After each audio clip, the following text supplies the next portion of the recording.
जय माताजी मित्रों। तो આપણે નાઈ ધોઈ માતાજીનું નામ લઈ અને આપણે નીકળી ગયા છીએ દ્વારકા તરફ અને આપણે જવાનું છે અત્યારે દ્વારકા। હવે જોવી દ્વારકાથી કાલે કઈ બાજુ જઈએ, પણ અત્યારે તો દ્વારકા માટે આપણે નીકળી ગયા છીએ હવે જંગલ હુંરા। રોડ ક્યારે આવે કઈ નક્કી નહીં, હતા ત્યાં જંગલ હુંરી દાબી છે દ્વારકા બાજુ। જોયું આગળ રોડે ભેરા થઈ એટલે કઈક આગળ શૂટ કરવું, અહીંયા જંગલમાં કઈ શૂટ કરે એવું છે નહીં। હવે हाईवे चढ़ी गया मान जंगल हुंरा बारा निकला ही ने मोरबी हड़वद हाईवे ऊपर चढ़ी गया ने जाइशु द्वारका बाजू। तो बोलो द्वारकाधीश ની जय। तो द्वारकाधीश ની जय बोलावी निकली गया ही। હવે તમને આગળ હવે જર્ની મારી બતાવું દ્વારકાની। આપણે મોરબી પહોંચી ગયા ને મોરબી નાનકડું એવું મેળા જેવું કંઈક લાગે છે, ના તો આમાં કઈ વરે એવું નહીં, નાના છોકરાનું છે એટલે આપણે જવાનું થતું નથી ને આપણે સીધા નીકળી જઈએ મોરબીથી। મોરબી સિટી હુંરા નીકળી જઈએ।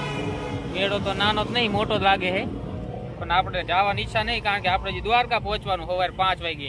મોરબી બારા નીકળી ગયા હી। હવે આપણે સીધું જ લેવાનું ટંકારાથી પછી રાઈટ ટર્ન લેવાનું થાય છે। આગળ તમને બતાવું, આપણે રાઈટ ટર્ન લઈ અહીંયા ટંકારા પહોંચી ગયા હી। આ ટંકારાથી આપણે રાજકોટ વાળો હાઈવે મૂકી દેવાનો અને બ્રિજ નીચે આપણે રાઈટ સાઈડ વળી જઈએ એટલે આપણે સીધો આવે રત્તીપર ધ્રોલ વાળો રસ્તો ને ધ્રોલથી પાછો જામનગર રાજકોટ હાઈવે ભેરો થઈ જાય એટલે સીધો દ્વારકા વાળો। અહીંથી આપણે રાઈટ સાઈડ વળીને એટલે આપણે સીધું આવશે લત્તીપર ને લત્તીપરથી સીધું ધ્રોલ થી આપણે જામનગર વાળો હાઈવે ભેરો થઈ જાય રાજકોટ। ये सब क्या देखना पड़ रहा है? अच्छा है मैं अंधा हूँ। જવું પડે નહીં। અત્યારે ધ્રોલ એવું કે ધ્રોલમાં કપડા બહુ સસ્તા મળે, પણ આપણે કોઈ દી લીધા નહીં એટલે આપણને બહુ ખબર નહીં, પણ લોકો એવી વાતો કરે કપડા ધ્રોલમાં સસ્તા મળે છે। જો મળતા હોય તમને ખબર હોય જરા કોમેન્ટમાં જણાવજો। રાજકોટ જામનગર હાઈવે ચડી ગયા છીએ, હવે સીધું જામનગર બાયપાસ થી સીધો દ્વારકા વાળો લઈ લેવાનો છે। બાયપાસ આપણે પહોંચી ગયા જામનગર ને આપણે જામનગર સિટી નહીં લઈ, આપણે જામનગર બાયપાસ લઈશું કારણ કે બાયપાસમાં આપણો મિત્ર એક આપણને મળવા આવે છે।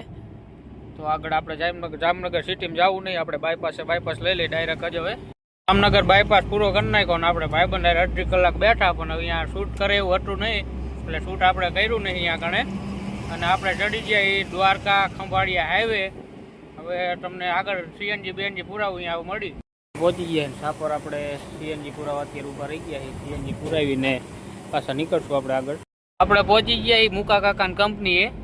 આ મુકા કાકાની રિલાયન્સ કંપની। આ જો આ ધીરુ બાપા ઉભા અહીંયા કણ ફોટો આ મોઢે હાથ રાખીને ધીરુ બાપાનો ફોટો લગાડી દીધો આ મુકા કાકાએ। હવે આપણે આવશે સીધું જામ ખંભાળિયા। ચાંદલો કરવાનું મુહૂર્ત થાય છે અત્યારે લગીને તો આનંદીબેન ની દયાથી અત્યારે લગી નીકળી ગયા, પણ હવે અહીં ચાંદલા કરવાનું ચાલુ છે। ભાઈ કેટલો ચાંદલો થાય કઈ નક્કી નહીં।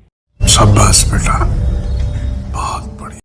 અત્યારે ખંભાળિયા રહી ગયું સાઈડમાં, આપણે પુલ અત્યારે નવો થઈ ગયો, પુલ ઉપરથી ડાયરેક્ટ નીકળી જાય। હવે હાઈવે મૂકી દઈશું કારણ કે આમ જઈ તો આપણે સીધા 4 લાઈનથી અહીંથી 10 કિલોમીટર ઓછા થાય એટલે આપણે અહીંથી લીંબડીથી રાઈટ લઈ લઈને એટલે અહીંથી સીધું 40 કિલોમીટરમાં દ્વારકા આવી જાય। ઓલ બાજુ 55 કિલોમીટર થાય પ્લસ ટોલ ટેક્સ આવે એટલે એટલા માટે આપણે લઈશું અહીંથી શોર્ટકટ લીંબડીવાળા રોડે સીધા દ્વારકા। લીંબડી આપણે નાનો એવો હોલ્ડ કરી નાખ્યો અત્યારે ચા પાણી પીવા માટે। ચા પાણી પીને નીકળશું આગળ આપણે।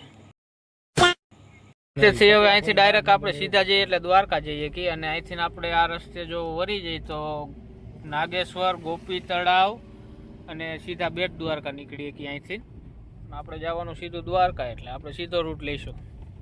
જગ્યા દ્વારિકા છે, ઠાકરનો દરબાર છે, ગોમતી ઘાટ અને આ છે દ્વારકાધીશ ટેમ્પલ।